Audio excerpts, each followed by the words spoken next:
Remember all the shouting and stalling and screaming that was last August, when suddenly health reform was a communist plot to kill your grandmother? When the idea of death panels was a thing the President of the United States had to debunk? Well, the summer of 2009 might be making a comeback because the highly organized, well-funded groups responsible for much of the insanity of last August are apparently becoming re-energized by the fact that health reform really looks like it's going to pass now.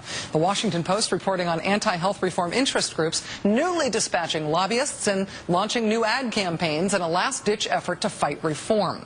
Americans for Prosperity, for example, tells the Post it bought $250,000 in TV ads last week and is planning more anti-reform ads and rallies this month. The health insurance lobby group, AHIP, says that it's making a big effort to fight reform now.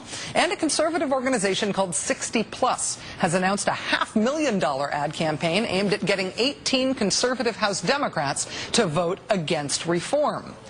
In case you don't remember who all these groups are from last time around, here's a refresher. Let's start with Americans for Prosperity. This group deserves lots of credit for the summer of the sweaty, screaming town hall meeting. They're the people who brought you the anti-health reform tour bus with the giant bloody handprint painted on the side. Their contribution to the political discourse includes this guy who spoke at a rally they co-sponsored in Pueblo, Colorado. If this new Obamacare program comes to fruition, when you reach 65 and every 5 years thereafter, you're going to have a counseling session with some federal airhead. Part of this process is called end-of-life counseling, and part of the end-of-life counseling can be an end-of-life order. What does that mean? End of life. Another word for that is death. Order. What's another word for that? A sentence. Now, you folks review with me a little bit. As I recall, Stalin in the 1920s issued about 20 million end-of-life orders for his fellow Russians. Pol Pot did it during the Vietnam War. He issued about 2 million end-of-life orders. Adolf Hitler issued 6 million end-of-life orders. He called his program the Final Solution. I kind of wonder what we're going to call ours. The president of the group at whose event that man was speaking, Americans for Prosperity, was a guest on this show twice last year. After his organization initially called that video a fraud and denied that that speech was given at one of their events, here's what Tim Phillips, the head of Americans for Prosperity, told me on this show about that speech and that kind of rhetoric.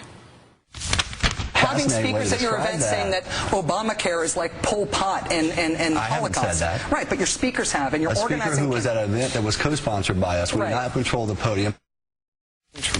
We do not control the podium. Not we denounce that kind of rhetoric, that's a bad idea, not it has no place at our events, but we do not control the podium at the events that we sponsor. Tim Phillips also refused during the course of his appearances on this show to disclose who his funders are. But he did use this show as a platform from which to solicit more corporate funding for his organization. We're happy to take corporate money. So if there's more corporations watching tonight, feel free to give to us. And if you're watching tonight and want to give to us in your corporation, we would love to have more corporate funding. More anonymous corporate money with which to fight against health reform, please, and with which to say President Obama is Hitler. Also, a little refresher on America's health insurance plans, or AHIP. This organization's motives are easy enough to identify. They are, of course, the health insurance lobby. But as a reminder, their anti-reform greatest hits include encouraging insurance industry employees to attend town hall meetings to oppose reform back in August, even sending out anti-public option August recess talking points for use at said town hall meetings. Also in October of last year, AHIP threatened via a widely debunked study to raise health insurance rates astronomically if health reform did pass. And by widely debunked, I mean the firm that conducted the study backed away from its own findings, saying that AHIP only wanted it to evaluate the parts of the health reform bill they didn't like. And of course, since health reform still hasn't passed, everybody's premiums are totally holding steady or going down right now, right? Isn't life awesome without health reform? Yeah, and then of course there's 60 Plus, the organization that bills itself as the conservative alternative to the AARP. For its part, the AARP exposed 60 Plus back in 2006 as a front group funded by the pharmaceutical industry to stop state-level health reforms that would cut into the drug industry's bottom line. The primary objective of the 60 Plus literature that I picked up at CPAC seems to be to proudly embrace the group's ties to Americans for Prosperity. Them, the bloody handprint on the bus people. If the renewed efforts of these groups turn out to be anything like their last big anti-reform push, if March is anything like August, we are in for a long, nasty, corporate-funded month. Except maybe this time the media will ask harder questions about who these folks are and who funds them. Right? Maybe? Please?